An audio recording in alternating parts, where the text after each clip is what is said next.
All-Star Game. So, if you aren't familiar with the upcoming lineup for what this weekend holds, we have on a Friday the Castrol Rising Stars game, and the Rising Stars game is actually all of the NBA's Rising Stars plus one G League team, and they're going to compete in a 4-team tournament to declare the Rising Stars champion.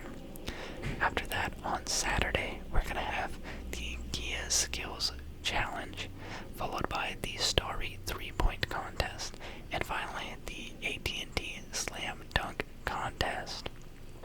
Then on Sunday, we have the thing that everyone is waiting for, or that no one is waiting for. It really depends on how you view the All-Star Game these days. But we have the 74th NBA All-Star Game, and this year it comes with a twist. Rather than having the East versus the West, or simply having captains with one team against another team, we're going to have 4 teams competing.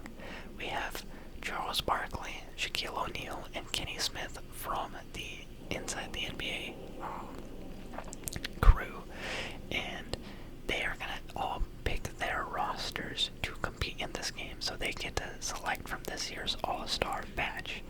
Then these 3 teams are going to be paired with the winner of the Rising Stars games to play in a 4-team tournament to determine which team will emerge victorious as the All-Star Game champion.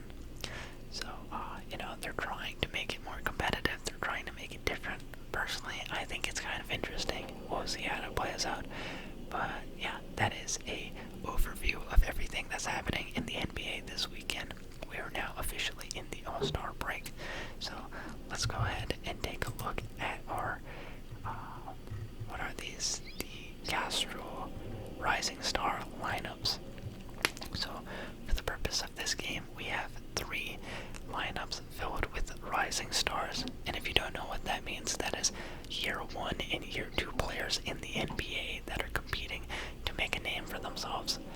These are like the most promising young prospects in the league that accepted an invitation. And we also have 1 team of the best from the G League.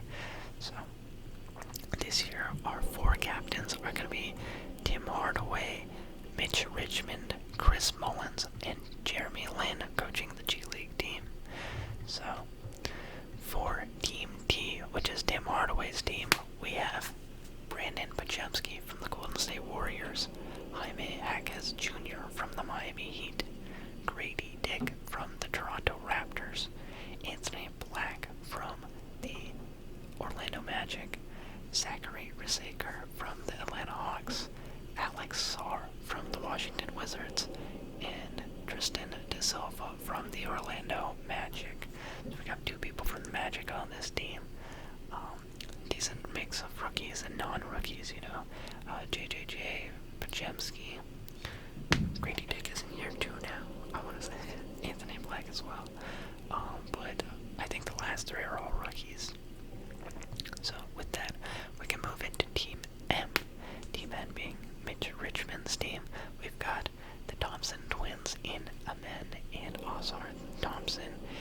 Amen Thompson being from the Houston Rockets, and Ausar Thompson being from the Detroit Pistons. Then we have Bilal Coulibaly from the Washington Wizards. We've got Tumani Kamara from the Trailblazers, Bub Carrington from the Washington Wizards, Julian Strother from the Denver Nuggets, and Matas Buzelis from the Chicago Bulls.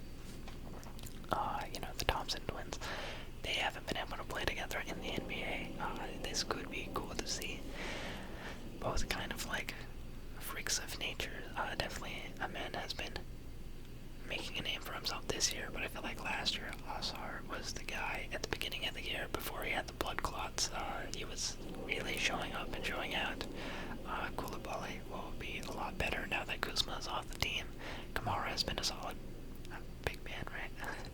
And I know Strother as a knockdown shooter in the one game that I went to for the Nuggets, but I don't know all that much else about him.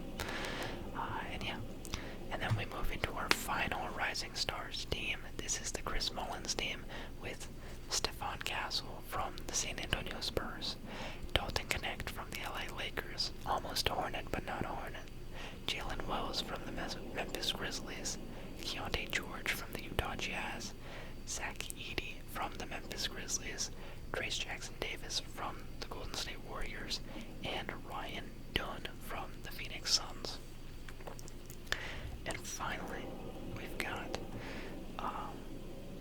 the G League team led by Jeremy Lin with J.D. Davison of the Maine Celtics, Mac McClung, everyone knows him, off the Osceola Magic, Bryce McGowan's from the Rip City Remix, Leonard Miller from the Iowa Wolves, Dink Pate from the Mexico City Capitanes, Reed Shepard from the Rio Grande Valley Vipers, and Pat Spencer from the Santa Cruz Warriors. What do you know about Pat Spencer, man? That guy balls. Did you know he was the #1 lacrosse recruit in the nation? And now he's playing basketball. Anytime he takes the floor for the Warriors, they gush over him, and I gush over him too, and it is a pretty cool story, but it is funny how much it comes up. He was the #1 lacrosse prospect in the nation, and now he's guarding LeBron. But he did pretty well in that Lakers game recently. And here are some updates, by the way. We have rookies Ryan Dunn, Montas Buzelis, Anthony Black, Tumani Kamara, Azar Thompson, Brandon Pajemski, and Julian Strother being named as replacements for the Rising Stars game, filling in for Jared McCain, Yves Missy, Victor Wembanyama, Brandon Miller, Derek Lively, Keeson Wallace, and Scoot Henderson. None of those players will be playing. And yeah, so now that we know all of the Rising Stars teams, it's time to make a pick at who we think is doing the best. It's gonna be hard. I feel like all of the teams have guys that I like on them. Team G League, you obviously get the most amount of potential experience. Reed Shepard being a rookie. I know that Pat Spencer's on the Warriors. Mac McClung has been in and out of the league for a long time. I'll be honest, I don't know any of the rest of these guys. J.D. Davison, Bryce McGowan's, Leonard Miller, Dink Pate. I wouldn't say that these guys are off the charts in their ability. I don't think that the G Leaguers stand out as like a layer above the other Rising Stars guys. So I don't love their odds. Team C, I feel like, is kind of nice. You've got Stephon Castle, who's great at the 1, Dalton Connect. When he turns it on, he turns it on. He can be good at the 2. Keontae George, also a great 1-2 option. I don't know what Jalen Wells plays. Ryan Dunn, he gets solid minutes for the Suns because the Suns are so incredibly undeep. So I feel like he has at least experience playing around guys like Bradley Beal, Devin Booker, KD, so he can do his role well. Trace Jackson Davis and Zach Edey is a big 2-man combo. Trace, I suppose you could put him in at the 4, have Edey at the 5. That would be monstrous in the paint. Would be pretty crazy, but Trace is a 5. Then on Team M, you've got the Thompson twins. Let's say you start both of them. You put Tumani Kamara at the 5. I feel like Coulibaly has a leg up on the rest of these guys in ability and experience. So your last spot has to go to either Bob Carrington, Strother, Buzelis, or Carrington. Maybe Buzelis. I don't know. I don't know how good any of these guys are as shooters. Is my only. I know that Strother can make a shot. I just don't personally know the rest of their shooting abilities off the top of my head that well. But that is a little bit of a concern with Team M for me. And then you've got Pajemski, Jaime Jaquez Jr., Grady Dick. They're all good, but they're all a little bit lanky, and they don't have a lot of meat on them. Pause. is solid, but it's not a huge looming figure. Zachary Rusaker, number 1 pick, then Alex Czar, and Tristan De Silva. I don't know what De Silva plays, but I guess my worry with this team is maybe they might be small. I don't know who's taking on a guy like Grace Jackson Davis or Zach Edey. I think that is the biggest concern here. I think Dumani Kamara, I don't know how tall he is, but I know he's a big man.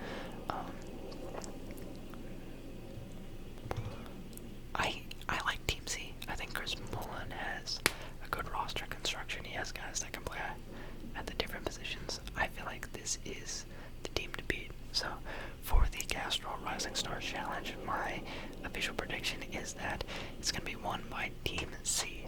Chris Mullen with Stephon Castle, Dalton Connect, Jalen Wells, Keontae George, Zach Edey, Trace Jackson Davis, and Ryan Dunn. I think that they are going to be the team that advances into the NBA All-Star Game on Sunday to be led by Coach Candace Parker. Alright, now with that we move into our Saturday slate. Our Saturday slate is going to start off with the Skills Challenge. Now, the Skills Challenge is broken up into 4 teams. We've got Team Cavaliers with Donovan Mitchell and Evan Mobley. We've got a guard and front court player in Mobley. Then we have Team Rooks with Zachary Rusaker and Alex Czar, the number 1 and number 2 picks from this year's draft, both freshmen and both decently tall. And then you've got Team Spurs with the OG Chris Paul and Victor Wembanyama. And finally, we have Team Warriors with Draymond Green and Moses Moody. Okay, right off the bat, I think that 2 of these teams are a lot better than 2 of these other teams. Team Rooks, I will say, for how highly they've been drafted, I have not heard a single thing about Zachary Rusaker or Alex Czar. And yes, they are on the Hawks and the Wizards being exceptionally bad this year. But I feel like it's easier just to get on a bad team, and Alex Czar just hasn't. So I don't know how he's doing. And Rusaker, I haven't heard much about him either. So I don't know. I'm not even going to pretend that I know what their games have been like this year. I just haven't heard about them. And I haven't done any digging. But this is their first year in the league. These 2 guys, I can't imagine have any sort of connection. They're still figuring it out. I don't think that they're going to win this. That moves us into our 3 professional teams with Team Cavs, Team Spurs, and Team Warriors. Now, I think that Team Warriors is a clear disadvantage here. Just because of when you talk about the Skills Challenge, Draymond Green and Moses Moody do not share the floor all that often. I know that Draymond Green has been in the league a long time. He can work as a good facilitator. He's really the best on defense. But him and Moody, they don't have that much chemistry, I wouldn't say. Moses Moody has been a victim to Steve Kerr's rotation for years now. I think he's on year 4, and he's like still sometimes in the rotation, sometimes not. He's good when he's on the floor, but he just has never been given that much opportunity. Now Draymond, on the other hand, he has been an anchor for the Warriors for a long time now. But of all the people on the Warriors roster, I can't say for certain he has great chemistry with Moody. So I don't know how this one would work out. That leaves us with Team Cavs and Team Spurs. The Cavs are, I don't know if they still have the best record, but they are pretty much the best team in the NBA this year. And their 2 best players are Donovan Mitchell and Evan Mobley. I suppose you could give that nod to Darius Garland, Evan Mobley, or Jared Allen. I think they're all fantastic contributors, but this is legitimately not just a top duo in this lineup, but a top duo productively in the league this year. So their chemistry has been off the charts. Donovan Mitchell, incredibly skilled, and I feel like Evan Mobley, first Skills Challenge, he's a good pick.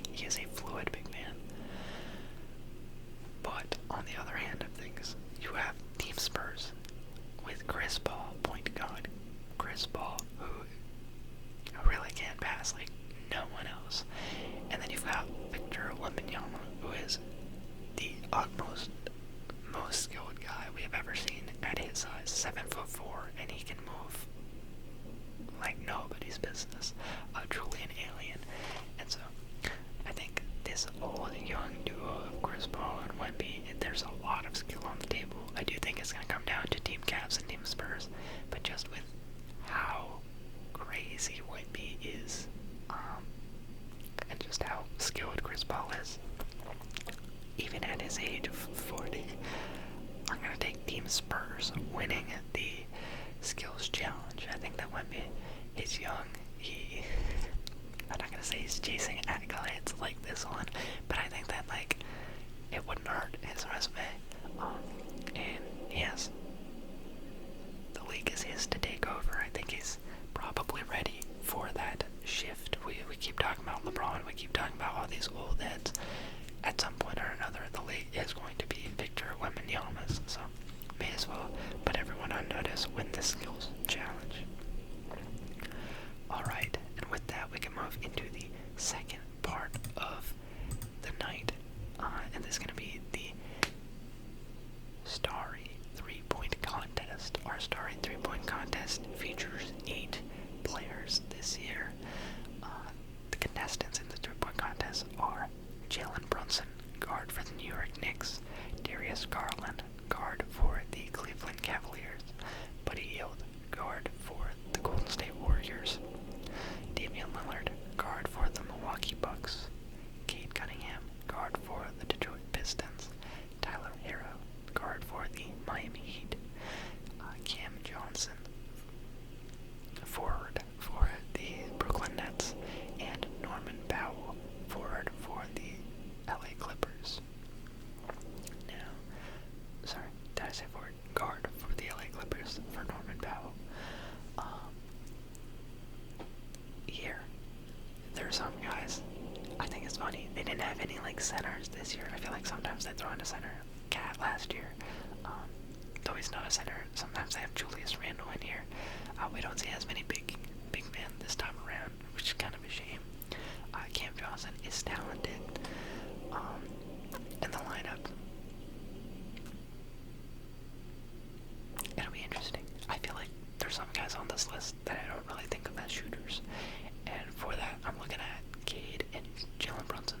They both can knock down a shot in big times, and yes, they shoot well, but when I think of, like, traditional 3-point shooting, I don't really think of Jalen Brunson and Cade Cunningham at the top of my list. I think that they're really good as passers, but I think the other 6, I would look at them and think, like, yeah, they can hit a 3 with good consistency.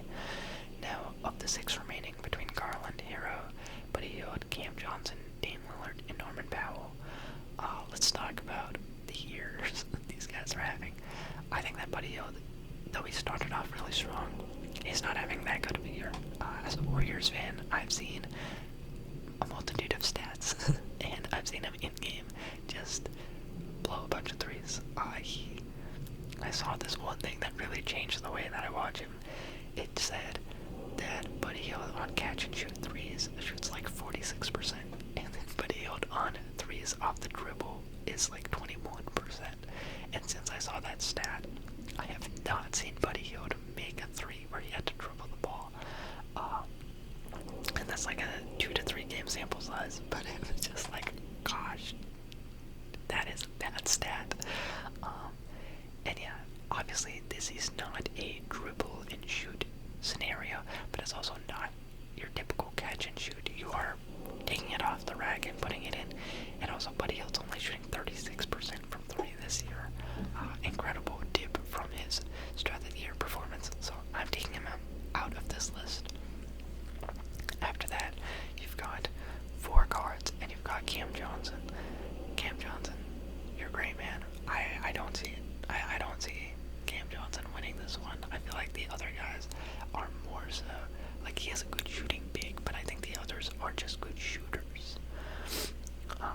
And they all have pretty good percents this year.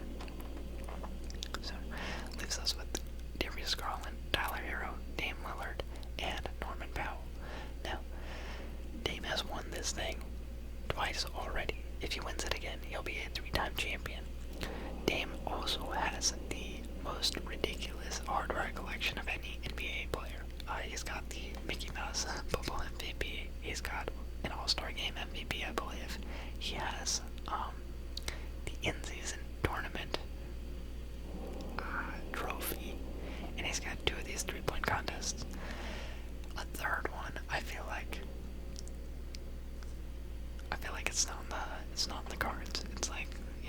of the year for a three-peat we saw with the Kansas City Chiefs. I don't think he personally is going to do it. Norman Powell, Tyler Hero, and Darius Garland are all having, like, career years, I would say. Norman Powell and Tyler Hero for sure. Darius Garland has made the All-Star game once before. I'm pretty confident.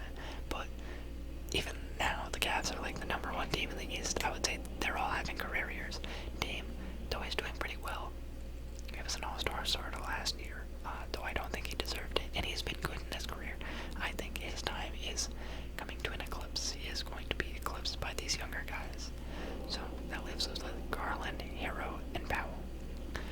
Now, Hero is solidly in the top 10. I believe he is 4th or 5th in total made three-pointers this year in the NBA, which is pretty impressive. But his numbers aren't as good as these other two guys. Norman Powell shoots at 42%, and Darius Garland shoots at 43%, while Hero only shoots at 38%. So volume-wise, Hero's taking the most, and he's making a good chunk of them. But if you expand from the top 5 to the top 10, the only two guys in the top 10 in this entire 8-man roster are Hero and Garland. And so Garland is in the top 10, but he's also shooting 43% from 3 on the year. I think that's a killer combo. This guy has been knocking it down at a high rate this year. I like Darius Garland's chances to win the three-point contest. So that's what I'm going with in this year's three-point contest. Alright, next up we have our final event of Saturday night, and this is going to be the infamous slam dunk contest. And a lot of people have been complaining that the dunk contest has lost its meaning, lost its value. It used to be really cool, and now it's kind of been watered down, getting worse and worse each year. And I would agree. I was around, I watched that Zach LaVine versus Aaron Gordon dunk contest live, and I'll never recover. I'll never recover, because each one after it, there was like one or two after it that were solid, but it has been going downhill bad. That Jaylen Brown over Kai Cenat faking the eyes closed dunk, truly a low point for this game. And so as a result, you have guys who really are not known for their emphatic dunks like that. You just have like young guys in here. So you've got Montas Buzelis. I saw he had one cool poster, skinny frame. The guy can get up there. So he's in it. Then you've got Stephon Castle. Stephon Castle, for being a guard, he has some bounce. I'll give him that. Then you've got Andre Jackson Jr., who plays for the Bucks. I think I've seen one poster dunk as well. That's about it. And then Mac McClung, who has won this thing twice, and doesn't even really play in the NBA. They just bring him up out of the G League because he has a white boy with bounce, and he has crazy bounce. I don't know what he's gonna pull out this time around. That's gonna be more impressive. I feel like it's hard. Once you're on your third All-Star game, you have to get really creative with what the dunks are, and it becomes difficult. We've seen Aaron Gordon get snubbed multiple times. I think he had so many perfects, and he still never won it. Truly a travesty.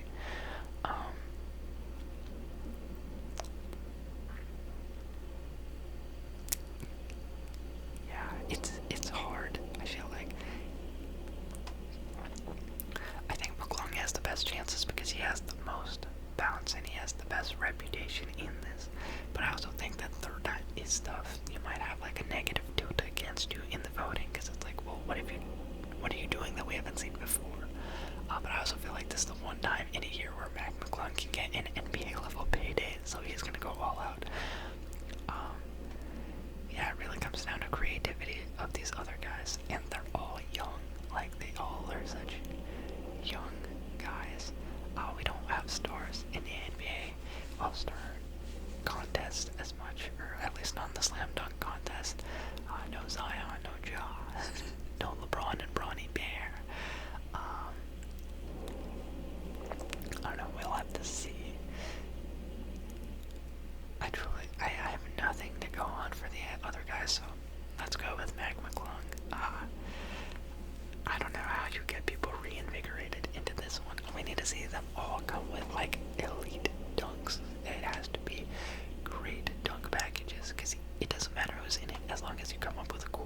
Jason Tatum. Now, originally we had Anthony Davis on this team instead of Kyrie, but with AD being injured for the next month or so, Kyrie is filling in his Mavs running mate. This is a crazy lineup of guys. My only worry is you have, 8 people? You have 5 on the floor at the same time. The roster with AD hurt is a little bit small. You don't have anyone that can truly play center. You've got Tatum and James as big men and KD as big men, and the rest of the guys are guards. But Dame, Kyrie, Harden, Curry, and Brown. That's a lot of guards. So you're gonna have to play a lot of small ball, which is kind of funny considering this is Shaq's team. But these are all the most experienced guys in the All-Star game. I like his approach. It looks fearsome, but they're also old. Then you've got Kenny's. Sorry, my shoulder always cracks. Kenny's young stars. This one, I don't know what Kenny was on, but Jalen Brunson, Cade Cunningham, Anthony Edwards, Darius Garland, Tyler Hero, Jaren Jackson Jr., Evan Mobley, and Jalen Williams. That's his team. You've got some young stars for sure. I'd say like Cade, Brunson, Edwards, all stars. You've got more like young budding guys in Tyler Hero and Garland. Jaren Jackson Jr. is good. I would also give Jalen Williams the budding star role, and I feel like Evan Mobley is the skilled big man. I don't know. I feel like Jaren Jackson Jr. and Evan Mobley, it really depends on the year if they are considered a star or not. But they're like 3 bona fide stars, 3 rising stars, and then 2 like fringe all-stars. And yeah. Then you've got Chuck's global stars. Once again. And this has Shai Gilgeous-Alexander, Nikola Jokic, Donovan Mitchell. He had to get one for the U.S. Şengün, Pascal Siakam, Karl-Anthony Towns, Victor Wembanyama, Trae Young, who was filling in for Giannis, and originally Giannis. Now, the thing with this roster, when it was first made, was, yes, it is very talented. You've got Jokic as your Jokic and Shai, 2 of the top NBA MVP leaders. And then you've also got Kat, who has been playing amazing, Şengün, maybe Jokic, basically, Wemby. You've got a lot of big men. You've got a lot of big men, and your only guards being Donovan Mitchell and Shai. So that could have been, it would have been cool in the paint at times. You get maybe Jokic not in the paint as much, but it would be a little bit crowded, I would say. Now that you've got Trae in for Giannis, I feel like this is a better, it's honestly better for the team. Giannis is great, he is fantastic, but you get a better combo of big men and guards. You've got Donovan Mitchell, Trae Young, and Shai as your guards with all these other guys. I like the way that this roster is constructed. With the young stars, your centers are Evan Mobley and Jaren Jackson Jr., and they're good, but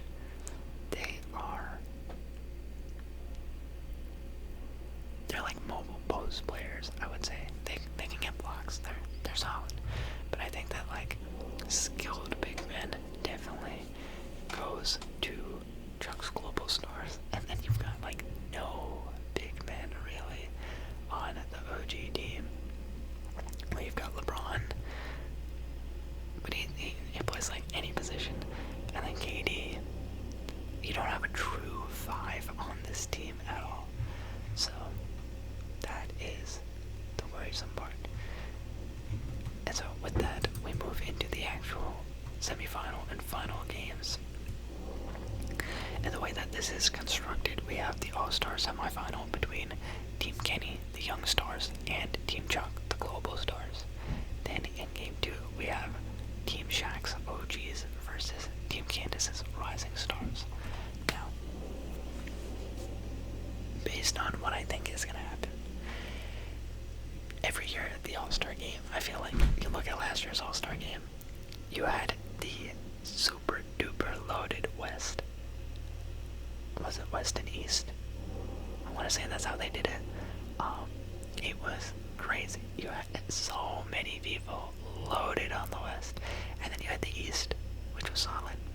younger guys, but like it was literally like a cracked Team USA type thing versus maybe Team USA FIBA, and the FIBA stars won it because the older guys simply do not try. They don't try in the All-Star game, and I feel like whenever there's a clear tilt to one team, they don't win it. But at the same time, LeBron's team usually does win it, so we have to balance those two things. Which team has LeBron? Which team looks the weakest? So, in our first matchup between the young stars and the global stars, personally, I think that the global stars have way more talent. They have a crazy lineup of people on there. But we also saw that sometimes the international players don't really care. I'm talking more so Jokic and Luka in the last couple All-Star games. They don't take it seriously. I mean, no one takes it seriously, but to a different degree. Like, they're just not doing anything out there. The same can't be said for Giannis. Giannis actually puts his heart out there sometimes in the All-Star game. He has won All-Star MVP, but Giannis is not in there. So that takes away your heart and soul. So with the young stars versus the global stars, I think that the young stars are just going to want it more. I think that Ant is going to be trying. I feel like they all have something to prove. The younger guys have something to prove. The global stars, they're already established superstars. So if they give some of the younger guys a chance, maybe. But I think that the young stars are going to go out there. They're going to try and make a name for themselves. And I think Team Kenny advances to the finals over Team Chuck. Then, in the other semifinal game, you have Team Shaq's OGs versus the Rising Stars. Now, I personally think that Team Chris Mullins is going to advance into this Rising Stars representative team by Candace Parker, who is leading the way. None of these three teams are going to want to get played by the Rising Stars, you know? These are the OGs. As the OGs, you can't get schooled by, like, dudes who are in year 1 and 2. Like, as much as these guys are going to want to hustle, LeBron, KD, all these guys are going to be toying with them, the Rising Stars. This is a mismatch. This is a mismatch for the ages. So, I think that they will go out for their one game, and the OGs will get their one here. So that gives us Team Kenny's Young Stars versus Team Shaq's OGs in the All-Star Championship game. And I think this is where maybe the OGs take their foot off the gas a little bit. They know that the young stars want it more badly. These guys, they don't try as hard. I don't think there's anything personally driving the OGs to win this. I think the Rising Stars, it would be embarrassing if you lost to them, so they're gonna try there. But for a second game, I don't see them actually competing. Whereas the young stars, I think that they're gonna be having fun and being more competitive. They just have more juice in them. They're younger guys. The old stars, they don't have anyone at center. They're gonna be playing however they feel like. And I think that at the end of the day, the young stars roster construction is the most laughable. It's the one that, like, you look at and it's like, huh, what the heck was Kenny doing? And that's exactly why they're gonna win. So for the overall All-Star Championship, I think Team Kenny's Young Star team is gonna take it. And for the MVP,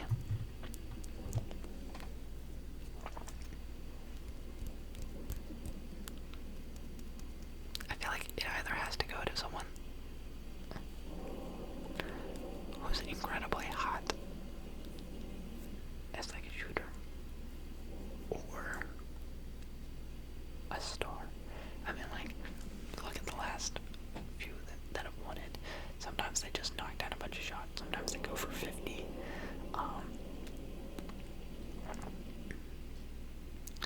Like, who in this?